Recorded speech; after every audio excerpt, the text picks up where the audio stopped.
Marcos capítulo 4, versículo 35 ao 41, a palavra de Deus nos diz assim: Naquele dia, sendo já tarde, disse-lhes Jesus: Passemos para outra margem. E eles, despedindo a multidão, o levaram assim como estava no barco, e outros barcos o seguiam. Ora, levantou-se grande temporal de vento, e as ondas se arremessavam contra o barco, de modo que o mesmo já estava a encher-se de água.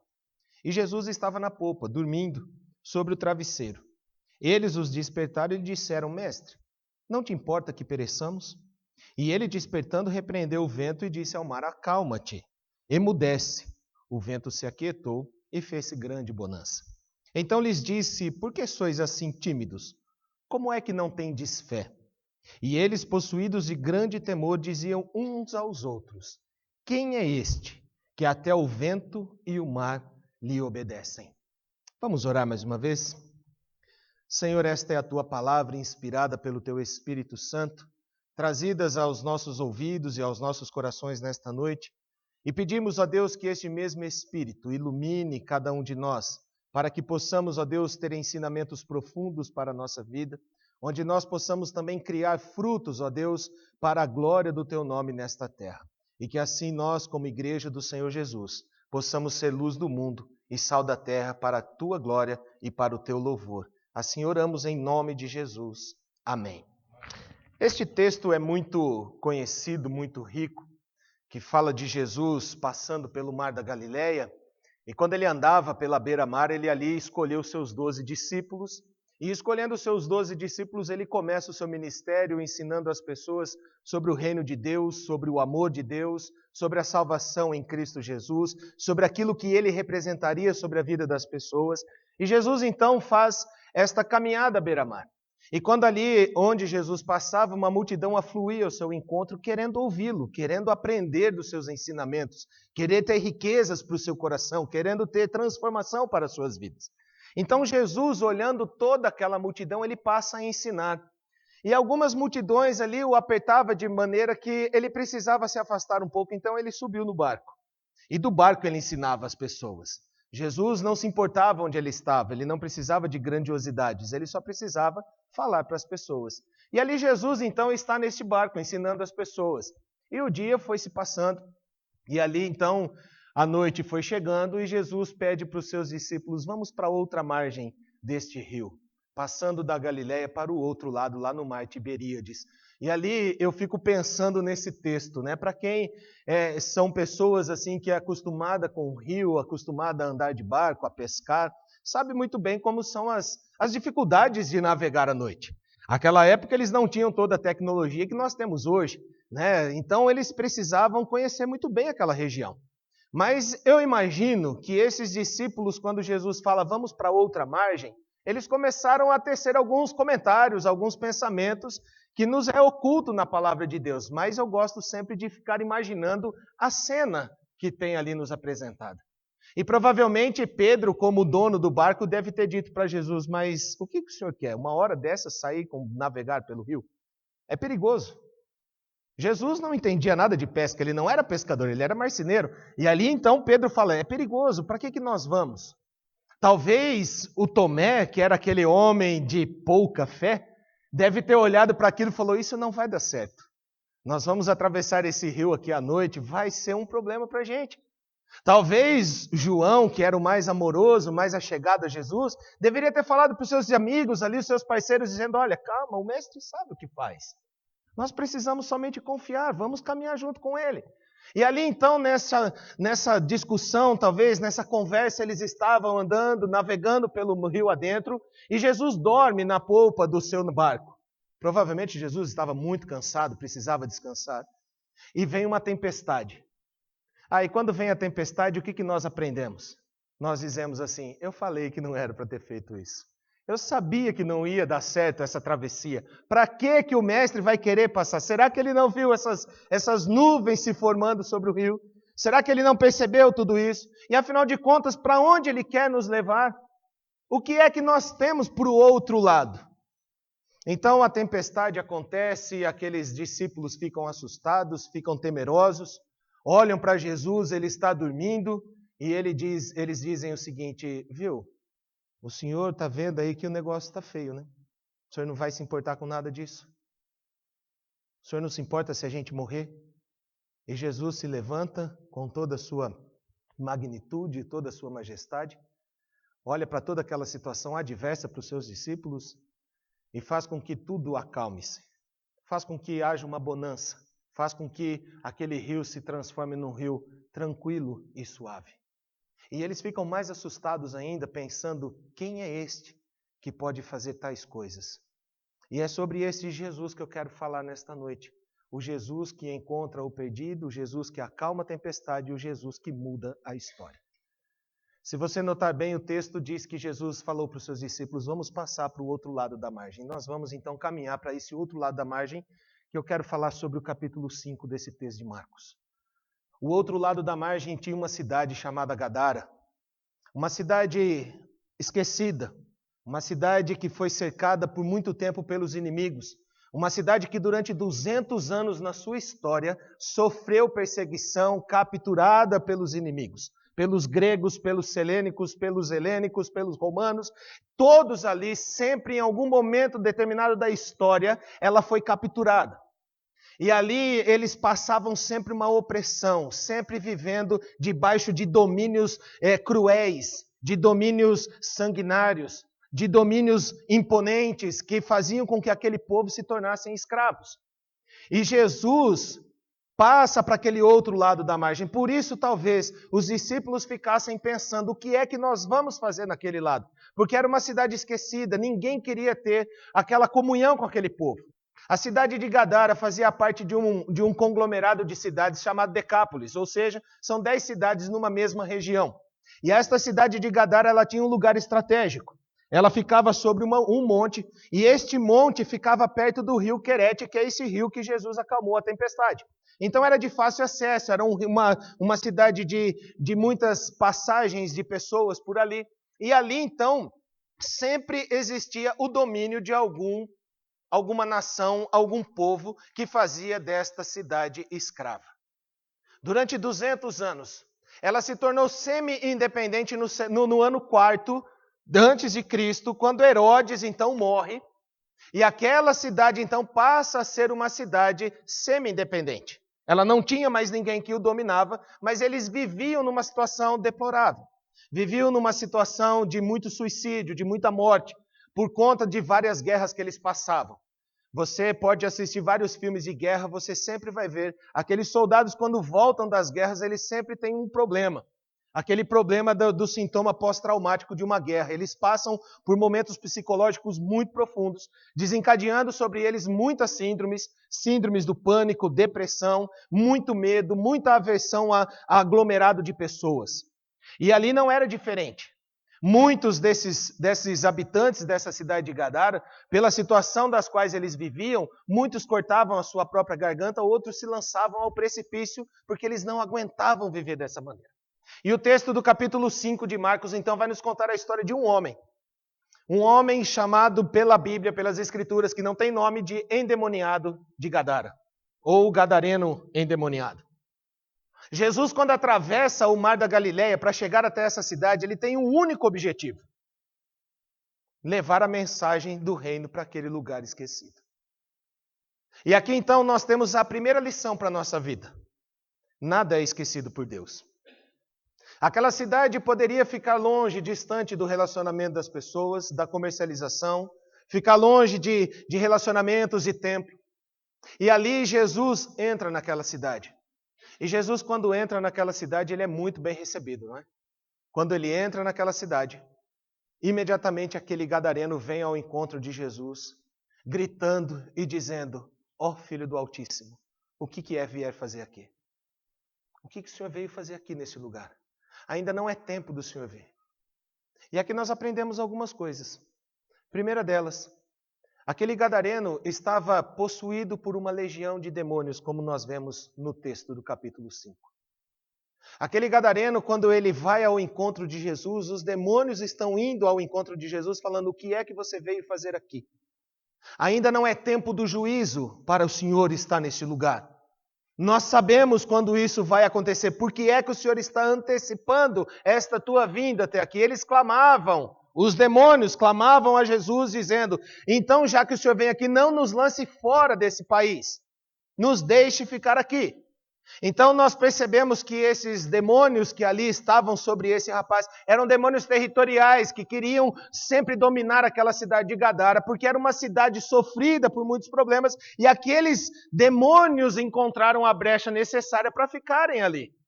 E aquele homem era possuído por tamanha dor, por tamanho sofrimento, a ponto de nos mostrar a história de que ele, dia e noite, saía gritando pelas ruas, batendo no seu próprio corpo com pedras, dizendo esse texto que ele tinha uma força excomunal, que ninguém conseguiria segurá-lo, que as correntes não o seguravam, que ele arrebentava com todas as coisas. Diz o texto que esse homem era nu, ele tinha uma vergonha moral, esse homem era totalmente desprovido de sociedade, totalmente desprovido de moralidade, totalmente desprovido de sanidade, ele era totalmente excluído. E Jesus chega naquela cidade para pregar o reino, para libertar aquele que estava preso, cativo, de algo que ele não conseguiria sair por si só. Quando aqueles demônios olham Jesus Cristo, eles mesmo professam: Filho do Altíssimo, o que é que o Senhor veio fazer aqui? Não nos lance fora da cidade, pelo menos nos coloque nos porcos. E aqui eu quero fazer uma leitura sobre esses porcos. Muitas vezes nós ficamos pensando: poxa, Jesus fez uma manada toda ser morta. Pense alguma coisa aqui, meus queridos. Esse texto nos mostra dos porcos, porque esta região de Gadara era uma região totalmente pagã. E na época de Herodes, haviam algumas pessoas ali que faziam sacrifícios com porcos no templo, o que era totalmente proibido pelos judeus. E ali, então, havia uma briga muito constante sobre isso. Então, os porcos representavam para eles algo de divindade. Representava, além da economia, algo de divindade, porque quando esses porcos eram oferecidos no templo, e este templo, naquela época ali, eles tinham um deus que eles serviam, e era o deus da imoralidade sexual. Então, todas as vezes que se ofertava um porco no templo, era libertinagem total para aquele povo. Então, quando Jesus olha aquela situação e aqueles porcos, para eles era representação de divindade, não é que Jesus tem nada contra porco, Jesus não odeia porco, ele pega aquela situação, expulsa os demônios daquele homem e lança para os porcos. Mas aí vem a soberania de Deus. Quando aqueles porcos são possuídos, porque na mente dos demônios era o seguinte: quando aqueles porcos fossem tomados pela legião que naquele homem estava, quando eles fossem sacrificados no templo, aqueles demônios poderiam, então, através da comida que eles comeriam dos porcos, eles poderiam novamente voltar a atuar. A soberania de Deus, então, vem e faz com que aqueles porcos se lancem ao precipício e morram todos. Não é que Jesus odiava porco. Algumas pessoas dizem por aí: Jesus era judeu, então judeu não comia porco, então por isso que ele matou tudo aquilo. Não é nada disso. Jesus mostra para nós, na sua soberania, no seu entendimento de todas as coisas, de que quando ele liberta para todo ou sempre. Ele não faz somente uma coisa pela metade. Ele faz para todo sempre. E aí então esse moço é liberto de todos aqueles demônios que estavam sobre ele. Aqueles porcos são lançados no precipício. E Jesus tinha acabado de chegar na cidade. E quando ele é acometido de tudo isso, aqueles donos da manada de porcos chegam até ali e começam a enfrentar Jesus, porque eles perderam muita coisa. Eles perderam as suas finanças, eles perderam, o comércio foi para falência. E aí eles começam a pressionar Jesus, falando: o que o senhor veio fazer aqui? Vai embora dessa cidade. Ele foi expulso de Gadara. Expulso. E quando Jesus é expulso de Gadara, aquele homem então foi transformado. Ele volta a viver socialmente, ele volta a ter uma condição moral, porque ele não fica mais nu, ele é vestido novamente, e ele volta a ter uma condição de sadio, de sarado. O texto nos diz que quando Jesus estava subindo ao barco juntamente com seus discípulos para voltar para Galiléia, aqui esse homem, esse gadareno, clamou a Jesus, suplicou a Jesus: deixe-me ir com o Senhor. E Jesus disse para ele: não, você vai ficar aqui. Este homem foi reintegrado à sociedade, volta para a tua casa, e ali ele fica naquela cidade de Gadara. Então, esta primeira lição nos mostra que Jesus transforma todas as coisas. Existem momentos na nossa vida que parecem ser impossíveis para nós reverter esta situação, parecem ser muito complicadas, nos suga muita energia, nos tira muita paz, perdemos noites de sono, ficamos irrequietos, mal-humorados, estressados, necessitamos de algo que nos traga paz e nós não encontramos. E Jesus está nos dizendo nesta noite: eu sou a paz para você. Independentemente dos problemas que você viva, independentemente da situação que você se encontra, independentemente do aprisionamento que você está passando, eu te trago a paz para o teu coração. Eu trago para você uma nova história. É o que Jesus faz conosco. Nós cantamos uma canção aqui que falava assim: cantarei o teu amor para sempre, e é o que deve pulsar no nosso coração. E diz na última parte do cântico, diz assim: se o mundo conhecer a ti, ele se encherá de alegria. O mundo é perverso, o mundo é cheio de corrupção, o mundo é cheio de maldade, mas se Cristo for reconhecido pelo mundo, ele se encherá de alegria. E é esta alegria que Cristo nos dá. É esta alegria que Ele coloca no nosso coração, para que nós possamos viver as situações às quais nós estamos passando hoje. Eu não temerei o mal que vem sobre mim, porque eu sei quem está comigo. Eu sei que a bondade de Deus está sobre mim. Eu sei que a tua fidelidade dura de geração em geração. Eu sei que as misericórdias do Senhor se renovam todos os dias sobre a minha vida. Então eu devo me alegrar. Me alegrar porque Cristo muda e transforma a minha história. Cristo faz com que eu tenha a esperança renovada. Eu não posso viver nos escombros como esse homem vivia. Eu não posso viver me rebelando contra todos. Eu não posso ser uma pessoa de coração embrutecido, endurecido, mal-humorado. Eu tenho que me alegrar. Eu tenho que me alegrar. E eu gosto muito de dizer que o crente deve ser a pessoa mais feliz do mundo. A mais feliz do mundo.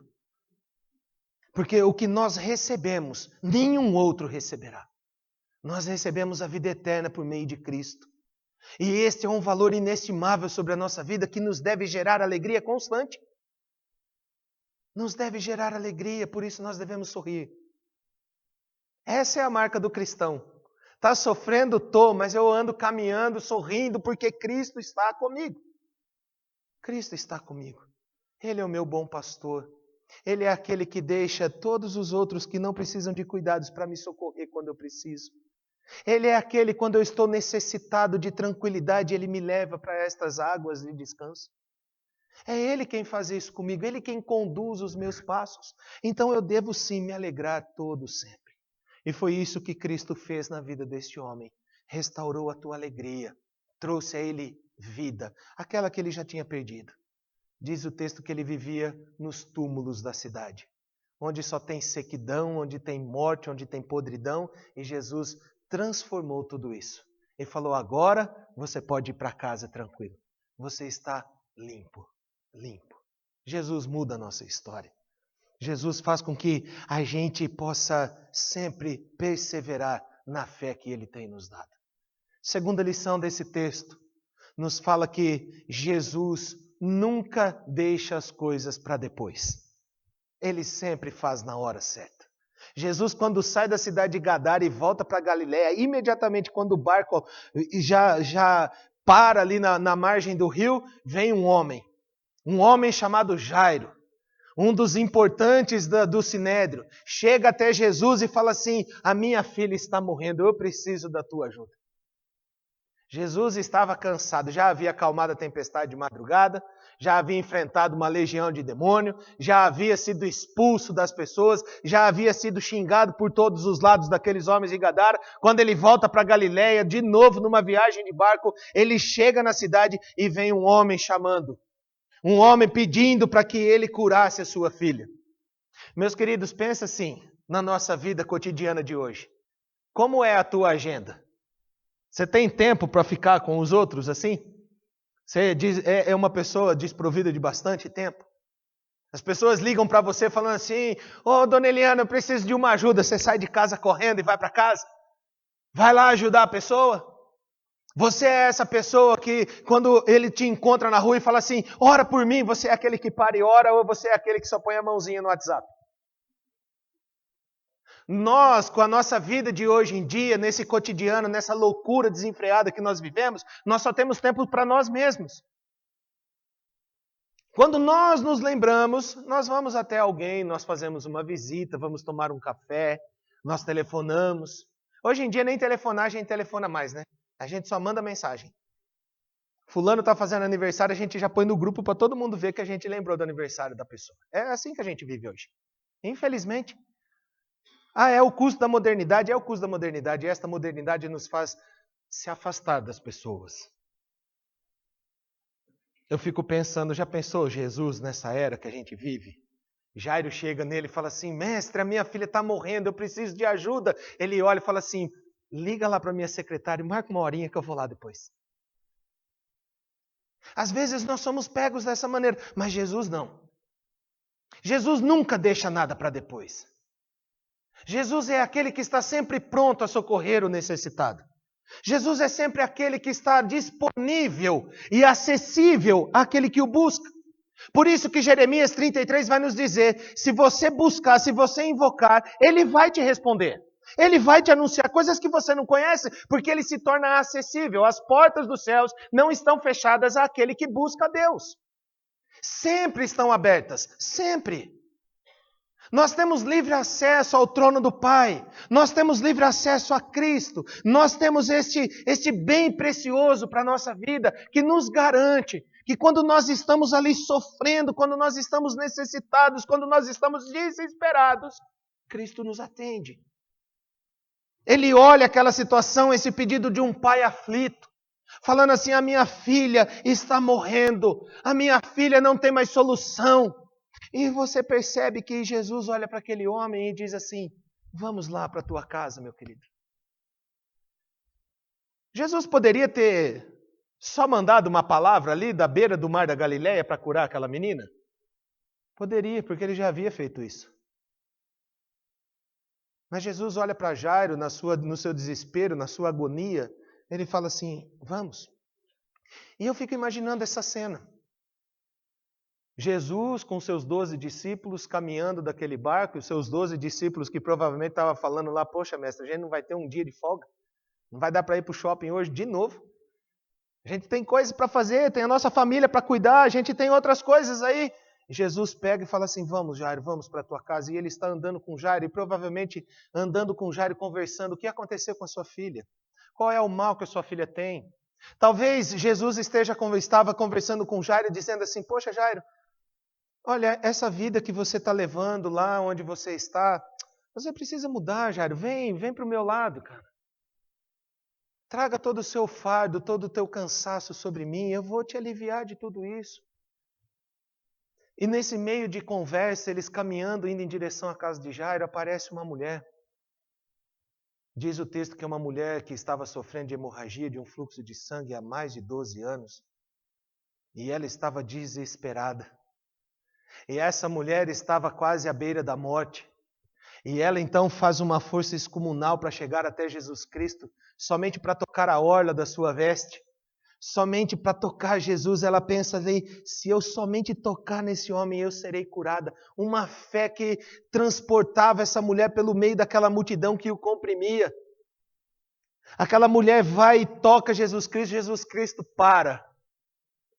Ele para no meio daquela multidão, daquelas pessoas o apertando e fala: quem tocou-me? E aquelas pessoas ficam ali: poxa, como assim te tocou? E aí vem um discípulo e fala assim: mestre, olha a multidão que te cerca, quem te tocou? E eu pergunto: e Jairo no meio dessa conversa? Jairo está desesperado. Sua filha está morrendo. A sua causa é importante, é legítima. Jesus para no meio do caminho para conversar, querer saber quem tocou ele. Vamos embora, mestre. No mínimo ele pegava ali, olhava para Jesus e falava assim: viu, a minha filha, vamos. Nós precisamos aprender aqui que Jesus, ele é acessível para todos. E nós queremos possuir.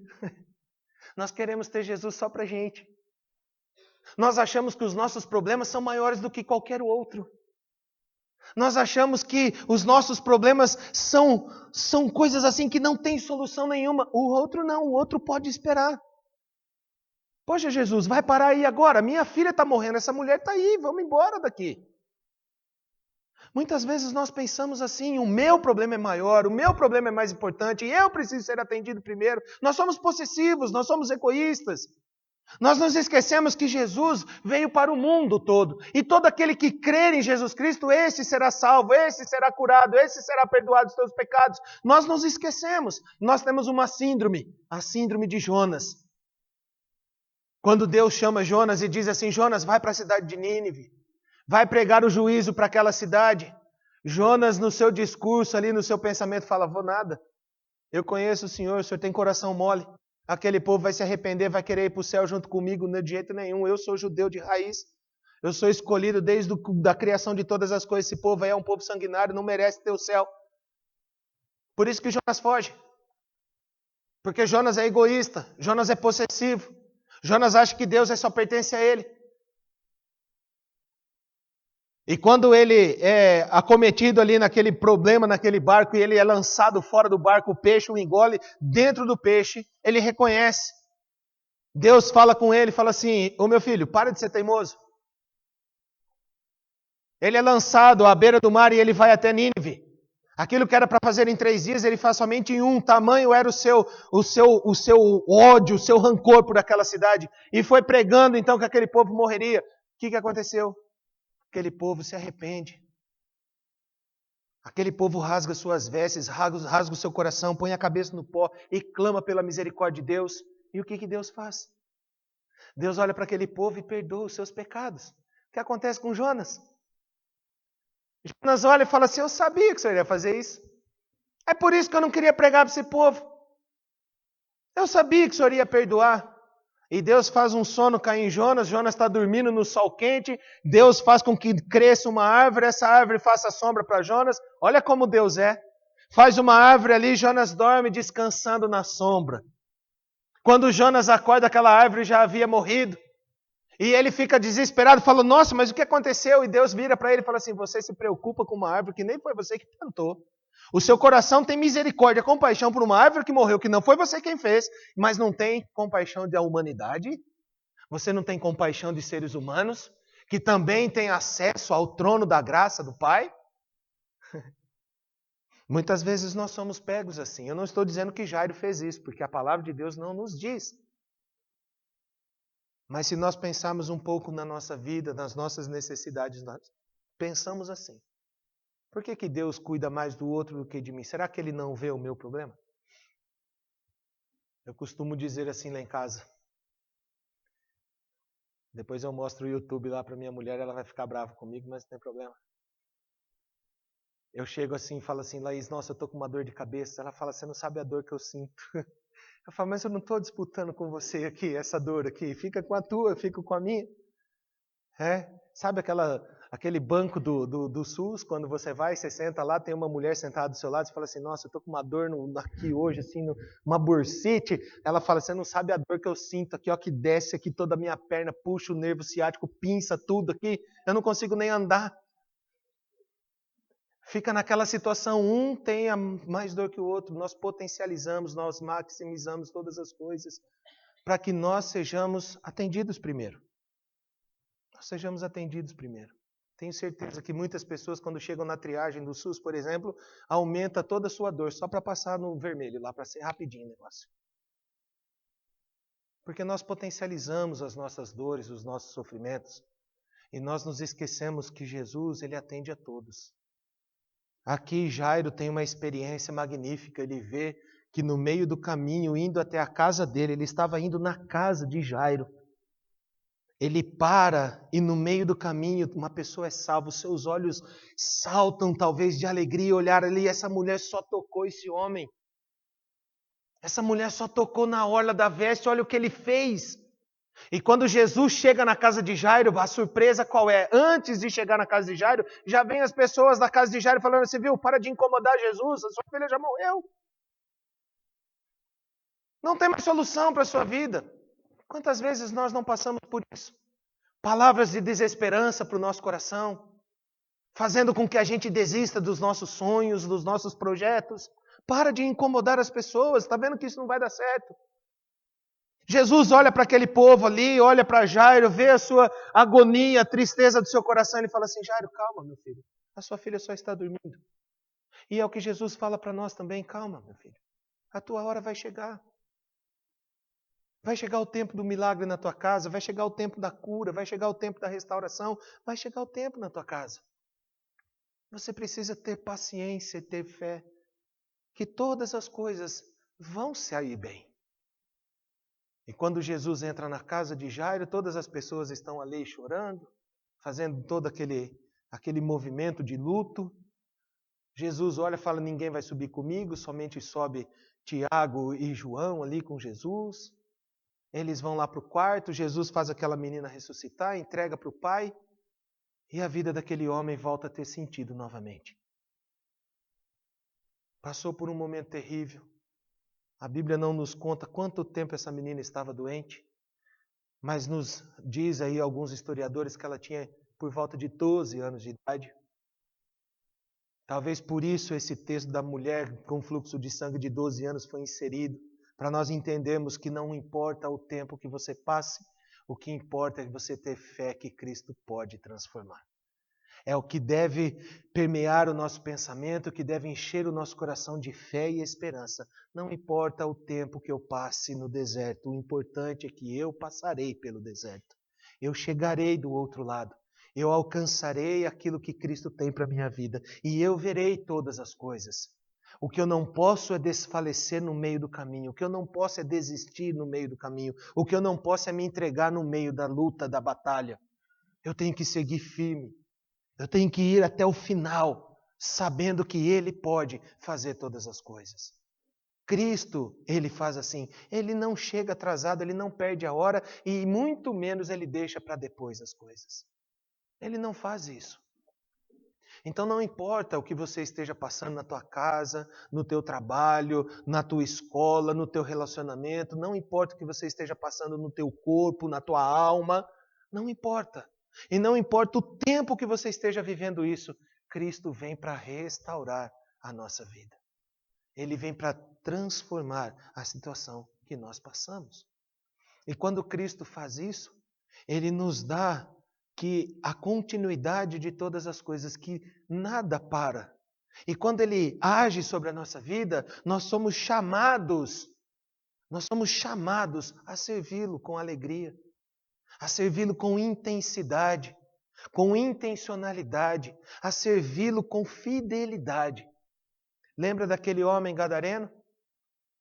Jesus não deixou que ele entrasse no barco. Então eu quero convidar você a virar umas folhas da sua Bíblia, se ela estiver aberta, no capítulo 8 de Marcos. E vamos ver o que aconteceu com este homem.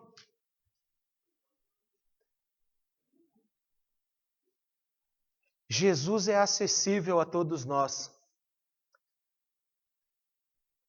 Jesus, Ele não deixa para depois. E quando Jesus age, a nossa vida é transformada e as pessoas passam a reconhecê-lo como Senhor e Salvador. Capítulo 8. Vou ler todo o versículo até o versículo 10. Naqueles dias, quando outra vez se reuniu grande multidão e não tendo eles o que comer, chamou Jesus os discípulos e lhes disse: Tenho compaixão desta gente, porque há 3 dias que permanecem comigo e não têm o que comer. Se eu os despedir para suas casas em jejum, desfalecerão pelo caminho. E alguns deles vieram de longe. Mas os seus discípulos lhe responderam: De onde poderá alguém fartá-los de pão nesse deserto? E Jesus lhes perguntou: Quantos pães tendes? Responderam eles: 7. Ordenou ao povo que se assentasse no chão e, tomando 7 pães, partiu-os após ter dado graças e os deu aos seus discípulos, para que estes os distribuíssem repartindo entre o povo. Tinham também alguns peixinhos e, abençoando-os, mandou que estes igualmente fossem distribuídos. Comeram e se fartaram, e dos pedaços restantes recolheram 7 cestos. Eram cerca de 4.000 homens. Então Jesus os despediu. Logo a seguir, tendo embarcado juntamente com seus discípulos, partiu para as regiões de Dalmanuta. Meus irmãos, essa segunda multiplicação dos pães e peixes, sabe onde foi? Em Decápolis, naquela região de Gadara, naquela região esquecida, naquela região onde tinha um homem que era endemoniado, naquela região onde um homem vivia no meio dos sepulcros, naquela região onde um homem que vivia sempre isolado de toda a comunidade. Quando Jesus entra em Gadara, ele liberta somente um homem. Somente um homem. E aquele homem permaneceu naquela cidade, falando do que Cristo havia feito na sua vida. Falando da sua libertação. Porque todos agora podiam andar nas ruas e ver este homem andando. Ver este homem com a sua família. Ver este homem entrando no templo. Vendo este homem talvez no seu comércio. Vendo este homem se sociabilizando. As pessoas olhavam e diziam, mas não é você aquele que vivia lá? Não é você aquele que estava sempre acorrentado? Não é você aquele que estava endemoniado? E ele dizia, era eu. Mas agora eu sou nova criatura em Cristo Jesus, porque o que ele fez em mim foi maravilhoso. E aí provavelmente ele contava a sua história às pessoas. Como nós vemos de todos os milagres que Cristo fazia, as pessoas contavam aos outros e os outros seguiam a Jesus. E com esse homem não foi diferente. O poder do testemunho do cristão é poderoso. O que Cristo faz na nossa vida deve ser contado às pessoas.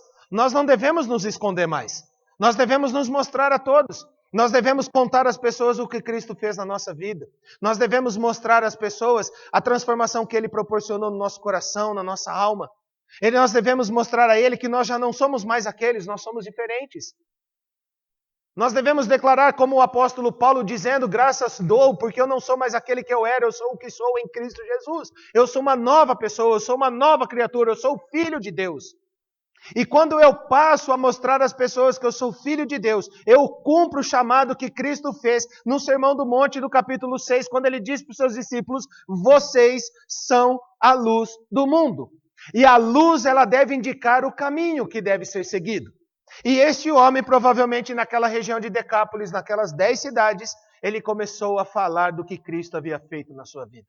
Ele começou a dizer como ele foi liberto. Ele começou a dizer como um homem poderia ter feito aquilo na sua vida.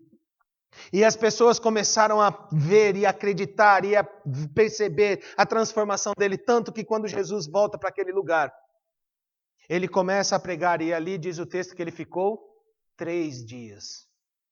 Quanto tempo Jesus passou naquela cidade quando ele desembarcou?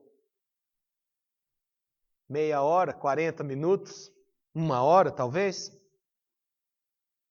Agora ele passa 3 dias e a multidão não se despedia. A multidão permanecia com Jesus. E diz o texto que aquela multidão não ia embora e não tinham o que comer. Eles não se importavam mais com o alimento físico. Eles só queriam um alimento espiritual para a vida. Eles só queriam aquele pão do céu. Eles só queriam desfrutar e permanecer na presença de Cristo. Essa deve ser a nossa vida. Não deixar jamais a presença de Cristo distante do nosso dia. Nós necessitamos disso. Eu amo o Salmo 84, quando o salmista diz assim, quão amáveis são os teus tabernáculos, ó Senhor dos Exércitos, a minha alma suspira e desfalece pelos teus átrios. Vale mais um dia na porta da casa do meu Deus do que 1000 na tenda da perversidade. E olha que ele diz na porta.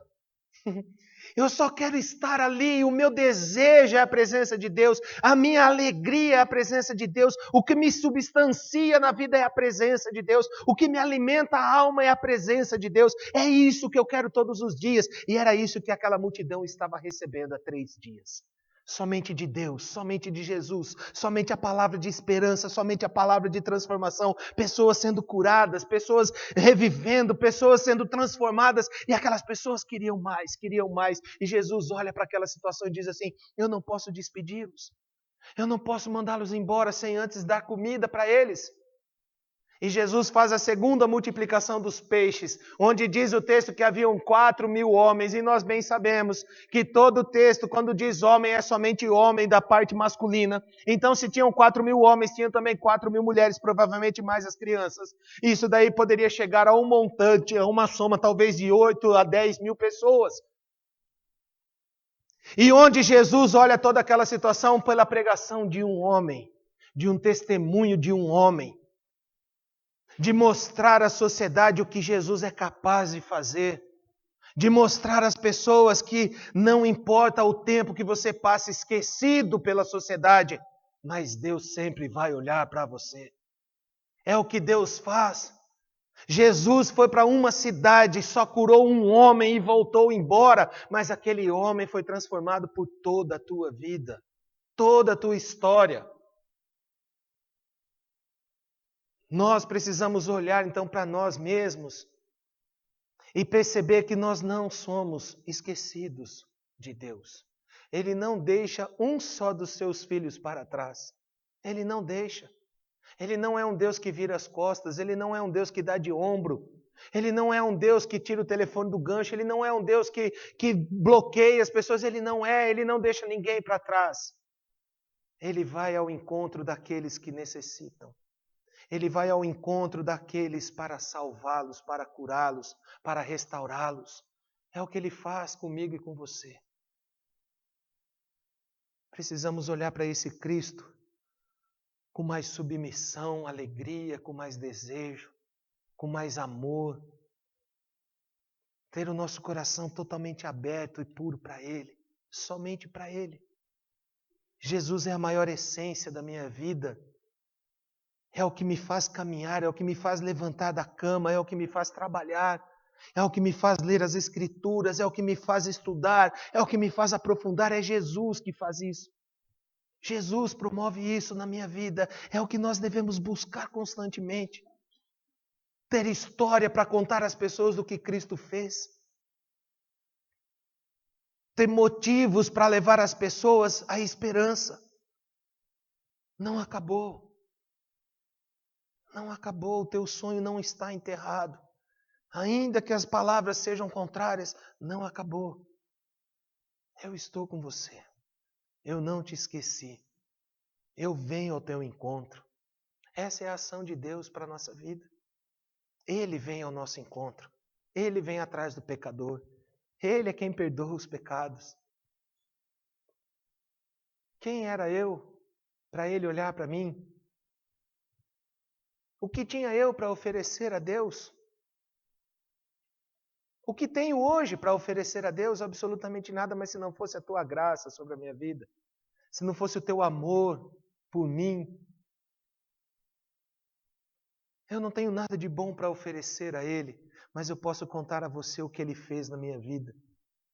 Eu posso dizer a você a transformação que Ele proporcionou. Isso é a história de cada um de nós.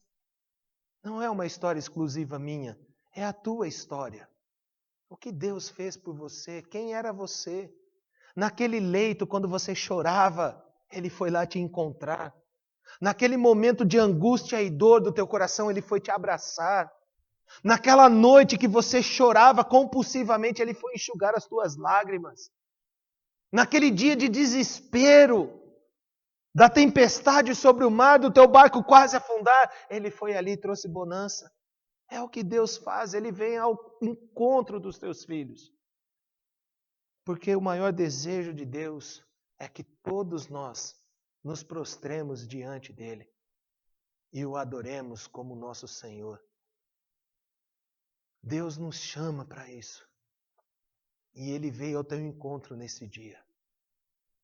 Ele veio ao teu encontro para dizer que Ele se importa com você. Você não foi esquecido. Ele se importa com você. Não importam as tuas debilidades, Ele te refaz. Não importam as tuas fraquezas, Ele te sustenta. Não importam os teus pecados, Ele te perdoa.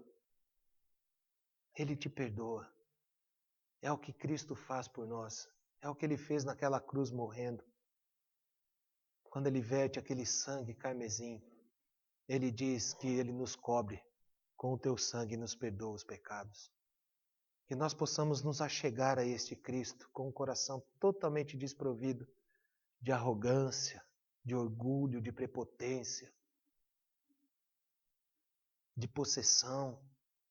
Que nós possamos nos achegar a este Cristo livres de todas as nossas presunções e recebamos dele o que há de melhor para a nossa vida.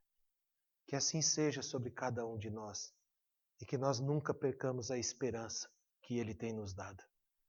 Ele tem algo para você. Ele tem algo para cada um de nós. Que nós possamos confiar e não esmorecer na nossa fé. Eu quero orar com você nesse momento.